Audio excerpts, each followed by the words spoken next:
बिस्मिल्लाहिर्रहमानिर्रहीम सल्ली अला मुहम्मदिन अब्दिक व रसूलिक अल मुमिनीन वल मुमिनात वल मुस्लिमीन वल मुस्लिमात या रब्बि सल्लि व सल्लिम दाइमन अबदन ला हबीबिक खैर खल्क़ि कुल्लिहिम। ये लंबी तवील हदीस है। अन इब्न अब्बास रज़ियल्लाहु अन्हु समा रसूलुल्लाह सल्लल्लाहु अलैहि वसल्लम यक़ूलु इन्नल जन्नत यतबख्खरु व तज़य्यनु मिनल हौल इला हौल लिदख़ूल शहर रमज़ान। काफ़ी लंबी हदीस पाक है जिसमें है कि वो जिस रात शब कदर होती है तो हक़ तआला शानुहु हज़रत जिब्रील अमीन को हुक्म फरमाते हैं, वो फ़रिश्तों के एक बड़े लश्कर के साथ ज़मीन पर उतरते हैं। उनके साथ एक सब्ज़ झंडा होता है जिसको काबे के ऊपर खड़ा करते हैं, और हज़रत जिब्रील अलैहिस्सलाम के 100 बाजू हैं जिनमें से 2 बाजू को सिर्फ़ इसी रात में खोलते हैं, जिनको मशरिक़ से मग़रिब तक फैला देते हैं। फिर हज़रत जिब्रील अलैहिस्सलाम फ़रिश्तों को तकाज़ा फरमाते हैं कि जो मुसलमान आज की रात में खड़ा हो या बैठा हो, नमाज़ पढ़ रहा हो या ज़िक्र कर रहा हो, उसको सलाम करें, मुसाफ़ा करें, उनकी दुआओं पे आमीन कहें। सुबह तक यही हालत रहती है। जब सुबह हो जाती है तो जिब्रील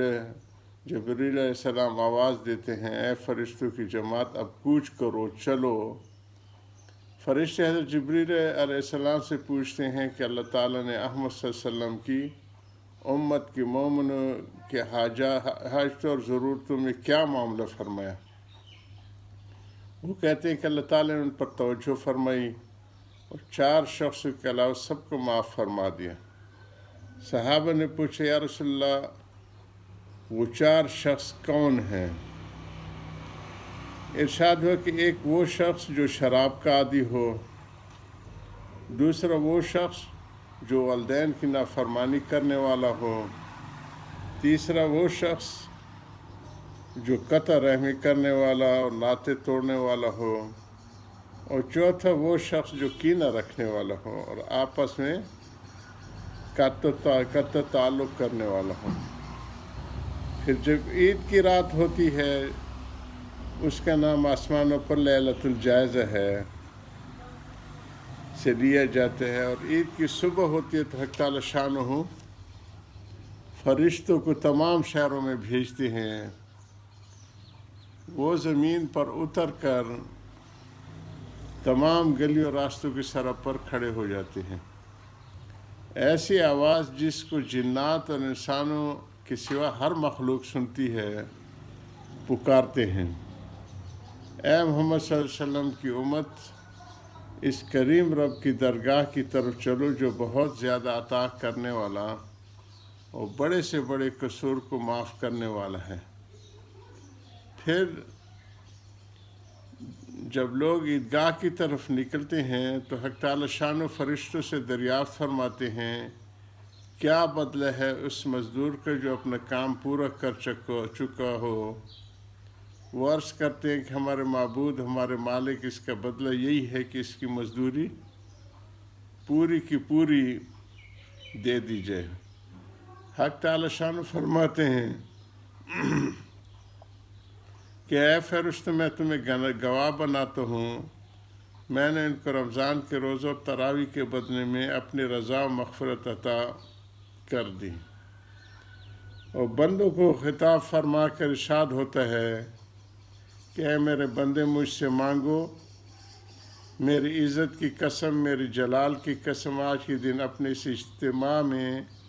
मुझसे अपनी आखिरत के बारे में सवाल करोगे, अता करूँगा। दुनिया के बारे में जो सवाल करोगे, मैं उसमें तुम्हारी मसलहत पे नज़र करूँगा। मेरी इज़्ज़त की कसम कि जब तक तुम मेरा ख्याल रखोगे, तमाम लफ्ज़ व शुपर सत्तारी करता रहूँगा और छुपाता रहूँगा। मेरी इज़्ज़त की कसम, मेरे जलाल की कसम, मैं तुम्हें मुजरम और काफरों के सामने रुसवा और फजीयत नहीं करूँगा। بس اب بخشے اپنے گھروں کو لوٹ جاؤ، تم نے مجھے راضی کر دیا، میں تم سے راضی ہو گیا ہوں۔ بس فرشتے اس اجر و ثواب کو دیکھ کر جو اس امت کے افطار عید الفطر اس لیے کہتے ہیں نا کہ وہ افطار والی ہوتی ہے کہ اس دن روزہ رکھنا حرام ہوتا ہے، کہ دن ملتا ہے، خوشیاں مناتے ہیں اور کھل جاتے ہیں۔ اللہم اجعلنا منہم، اے اللہ ہمیں ان میں سے شامل فرما۔ اس حدیث میں جو 4 اہم امور تھے جس کا ہم کل سے ذکر، چند روز سے ذکر کرنے کے، اول کہ جو اس ٹھاٹھے مارتے ہوئے مغفرت کے جو اللہ پاک کی عطا ہوتی ہے، جشن ہوتا ہے مغفرت عامہ، یہ ہے کہ بہت سے محروم رمضان کی مغفرت عامہ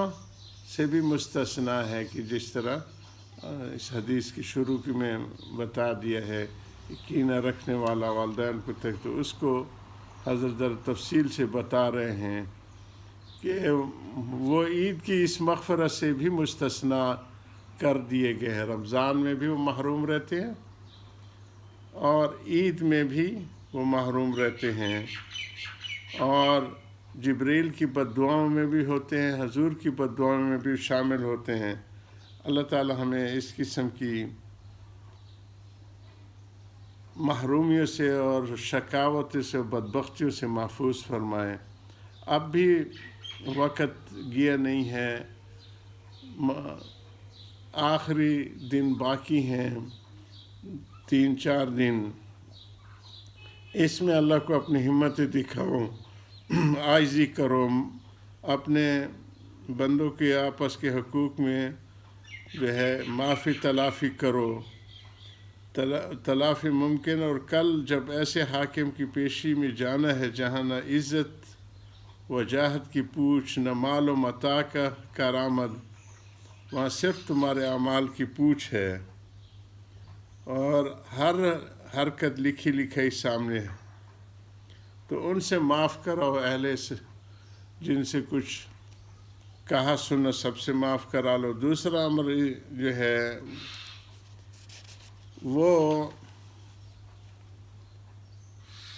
وہ گناہ ان سے معاف ہو جاتے ہیں، لیکن جو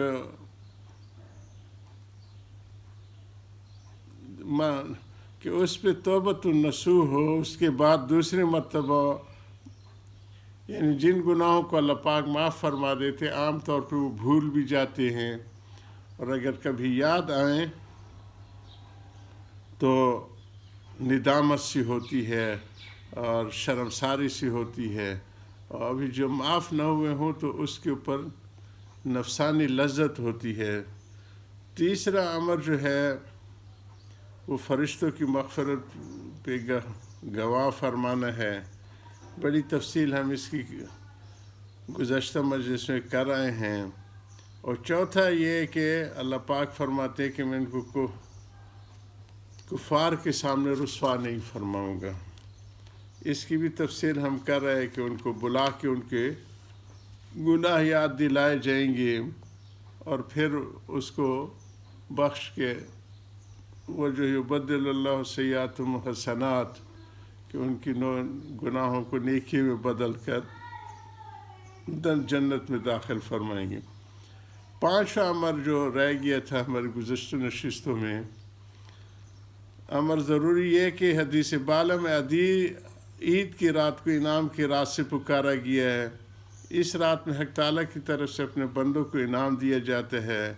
اس لیے بندوں کو بھی اس رات کو بے حد قدر کرنا چاہیے۔ بہت سے لوگ عوام کو تو پوچھنے کیا خواص بھی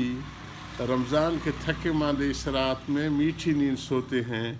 حالانکہ یہ رات بھی خصوصیت سے عبادت میں مشغول رہنے کی ہے۔ نبی کریم صلی اللہ علیہ وسلم کے ارشاد ہے کہ جو شخص ثواب کی نیت سے 2 عیدوں میں جاگے، عبادت میں مشغول رہے، اس کا دل اس دن نہ مرے گا جس دن سب کے دل مر جائیں گے، یعنی فتنہ فساد کے وقت جب لوگوں کے قلوب مردنی چھاتی ہے، اس کا دل زندہ رہے گا، اور ممکن ہے کہ سور پھونکے جانے کے دن مراد ہو کہ اس کی روح بے ہوش نہ ہوگی۔ ایک حدیث میں ارشاد ہے کہ جو شخص 5 راتوں میں عبادت کے لیے